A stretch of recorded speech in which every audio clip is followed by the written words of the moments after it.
I'm Carl Yulin Helverson, and you are watching Living Green on a Blue Planet. This is a show that looks at all things green.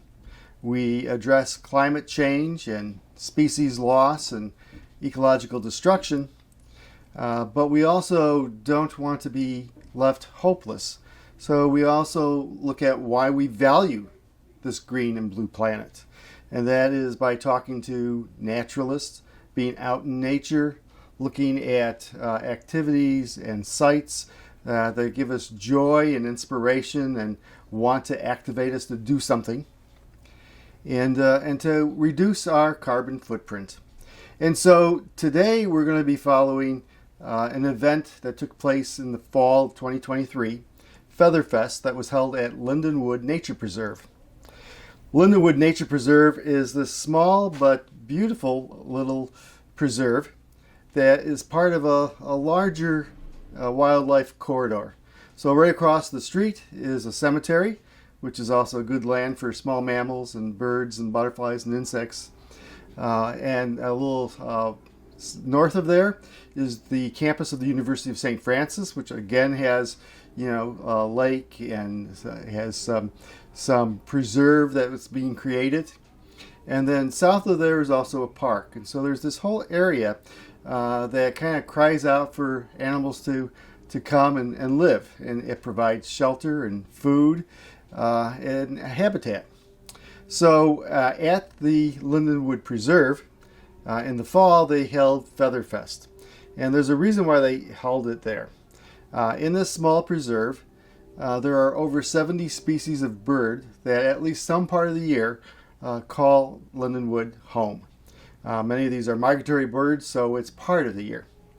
And so at Festher Fest, to celebrate this event, there were activities and games for children. So when you first go to in the entrance, there were organizations that had activities. I know Eagle Marsh had a educational activity that helped children understand how birds adapt to their environments so that they could eat grains or insects or plants or other bird animals. And then once you got inside the preserve, there are 4 trails there, and there were guided tours or guided hikes throughout the day. You could also take your own hikes, which is what I did. There were more activities inside the preserve, but also Soarin Hawk Raptor Rehab was there, and they had their birds with them, their educational birds. And so this is an opportunity for the public to interact almost face to face with hawks and owls, and it was a lot of fun. And then there's also a display of the wings so that you can see how they adapt and how the owls can fly with no noise at night, right? Silent flying, stealthy. And so it was a great activity, and we're going to follow it and see some of the preserve and some of the birds. Take care.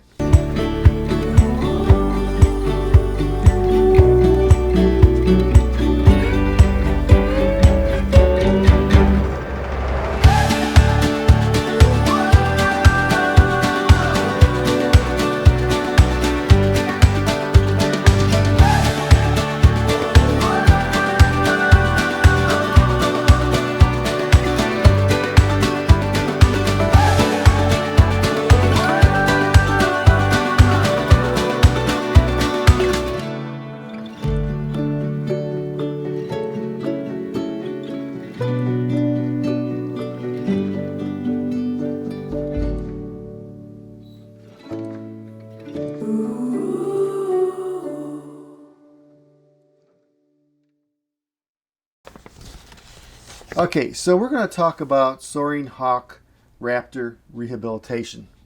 And this is an agency that many of you probably have interacted with because they're out at fairs and events, and they interact with schools and children and homeschooling. They're an agency that started in 1996, a non-for-profit, and their goal is to work with and help birds of prey from Indiana, southern Michigan, and northwest Ohio that have been injured. And so you have a bird that his wing is injured. If it can be fixed and the bird can fly and hunt, it'll be released. If it can't fly after that, or fly gracefully and effectively, they will then take care of it for its life. And so a number of the birds have problems with eyesight or with wings, and this is the place for them to go. Now, this agency doesn't just provide physical rehab. They also provide lots of education for the community so that we don't see these as the animals that hurt the animals that we like, but rather these are animals that are extremely important to our community. You don't want a lot of rodents, then you want to have hawks and owls, right? They provide veterinarian service, and that includes volunteer veterinary service, radiology, diagnostics, surgery when necessary, and they're volunteer driven as well as volunteer governed. And so the people that you're hearing talking, these are people who are really dedicated. Okay. Our vision, the vision of Soarin Hawk, is to become a regional referral center for the rehabilitation of injured birds of prey and an educational organization, second to none, serving Indiana, southern Michigan, and northeast Ohio. Their birds are birds for education, as you'll see today, for rehab and release, and also to be placed. And so a number of these birds have been placed at zoos and nature centers throughout the Midwest and further. Okay, so we're going to watch them. I think that you're going to like what you see, and you're certainly going to see the beauty and the majesty of these magnificent creatures. Do they like being out overall though? I think they do. Yeah.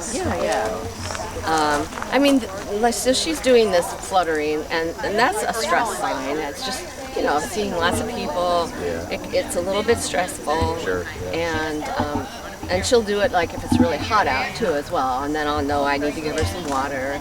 Or the owls don't like showers. Our hawks, when it's like 80, 90 degrees out, we can mist with a hose in their mews, that's the name of the pens, and we can mist them, and they love taking like a little shower. But out of the owls, she's the only one that really likes it, so she'll sit there and get misted.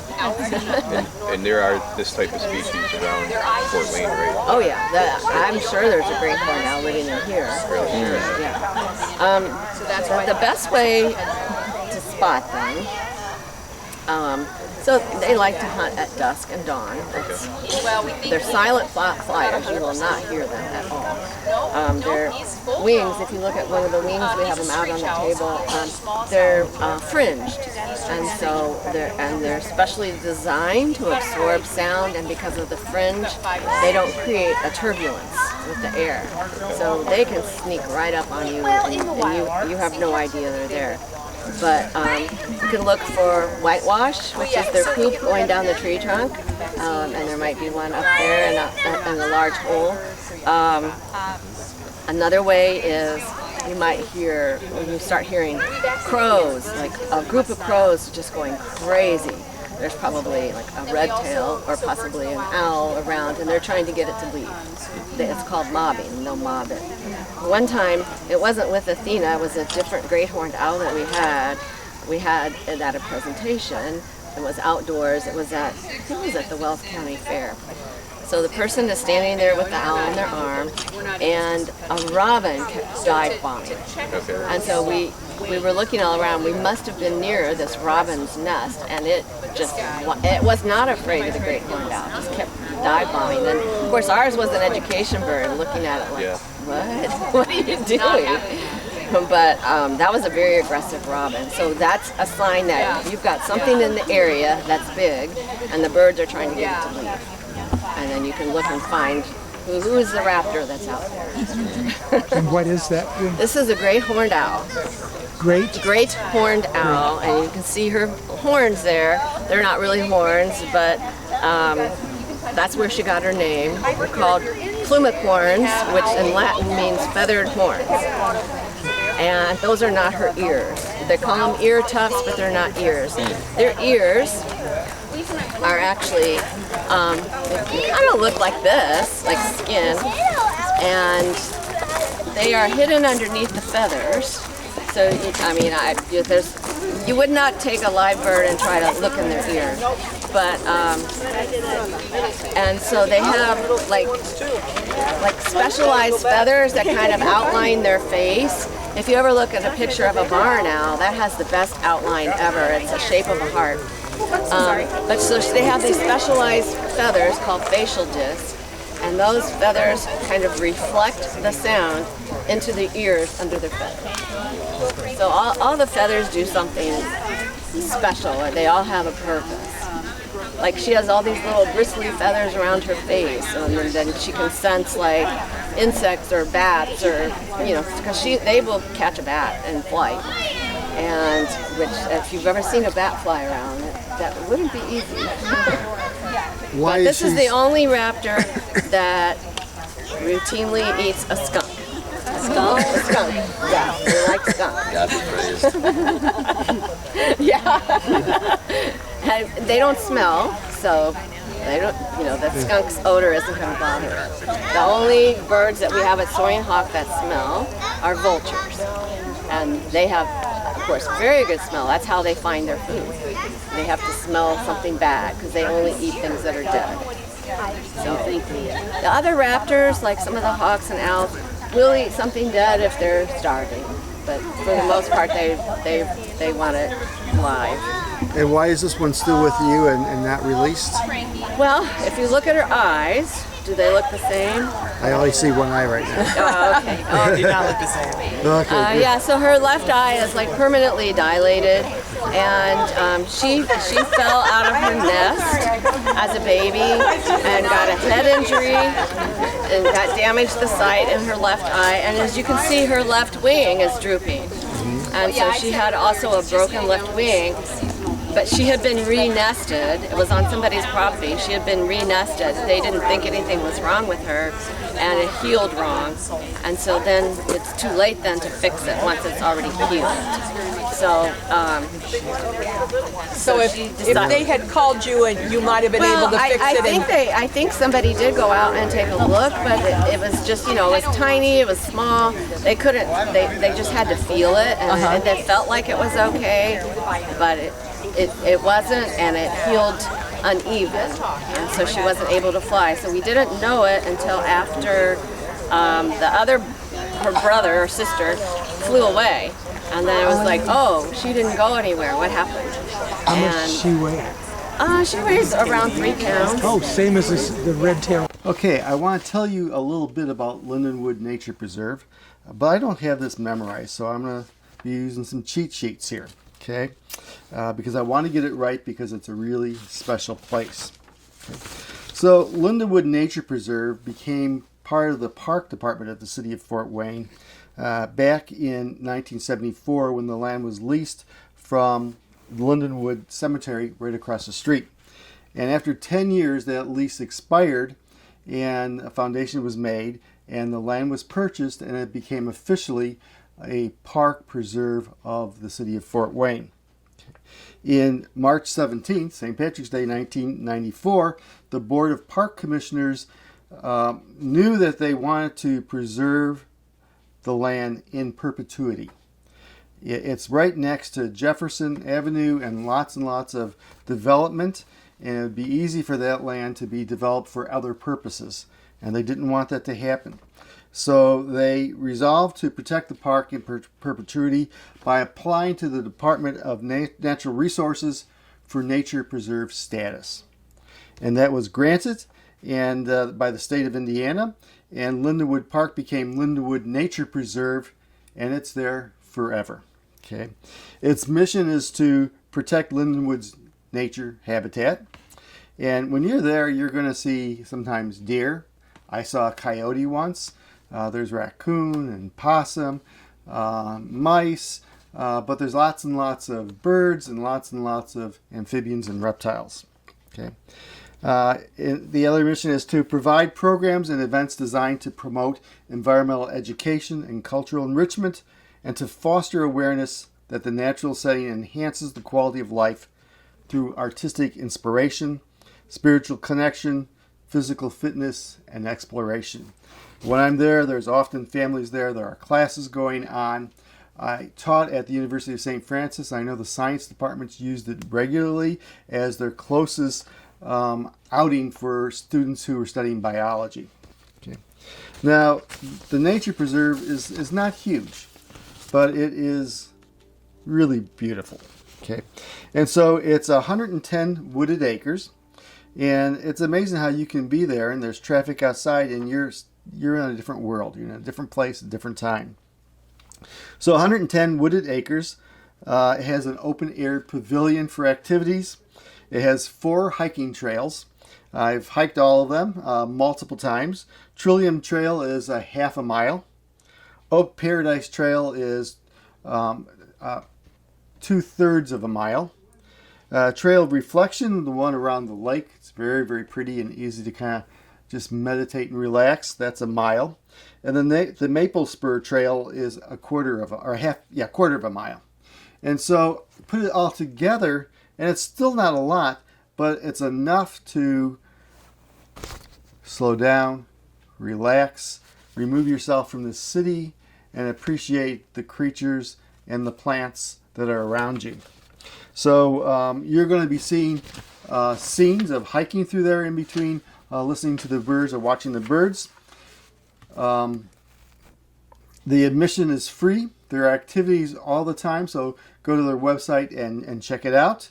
And we will start watching and seeing scenes from Lindenwood Nature Preserve.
So he cannot fly well enough to hunt. He had a broken left wing when he came to us. So he's going to live his life with you guys. He's going to live with us as an educational bird.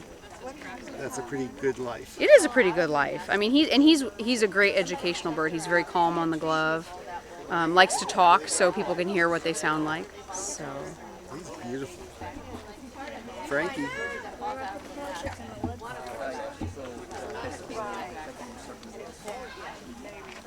He's taking everything in. he is. They're very, very alert. Now, does he have any friends?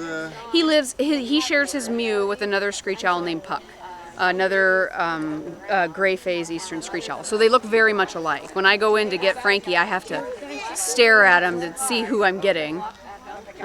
They get along. They very much, yes. They like to. They have 2 nesting boxes in their mew, and they're usually in the same one. You can look at the wings, and you can tell the difference. You'll have to look it up, but the wings will be a little bit more, I don't know, not straight and stuff. But yeah, those are normally going to be turkey vultures. And they glide. They glide, and well, if you see one, it's probably red-tailed, but when you see a group, it's going to be turkey vultures. How interesting. We have a lot Because of turkey vultures around here. pretty much live in groups. We have a lot And when of they're them. flying like that, it's called a kettle. They're fun to watch. Don't ask me why. I don't know why that's a kettle. But he's usually by himself. Yes, normally you're only unless it's mating time, and then maybe you'll see a couple. How interesting. And we have one that likes our church steeple. Yeah. Out of time corners. He likes to sit up there. So what is his name and what is his story? What's his name and his story? Orion. Orion was found in Morkel, Indiana, emaciated and dehydrated. It was a 1 year, and that's the time of year when mom and dad says, hey, we're done taking care of you, now you have to take care of yourself. And a lot of them can't. So he was rescued, brought to us. Couldn't find anything wrong except found out blind in the left eye, and that's why we couldn't let it go. Because of the regulations we have about how they have to be able to hunt, have to be able to see, have to be able to fly. He is fully flighted. So we do occasionally at our place fly him between 2 people on a rope. He is And beautiful. You get him to fly by putting some food on your glove and say, "Here." But that's why when I came here today, he looked at those trees, he goes, I want to go there.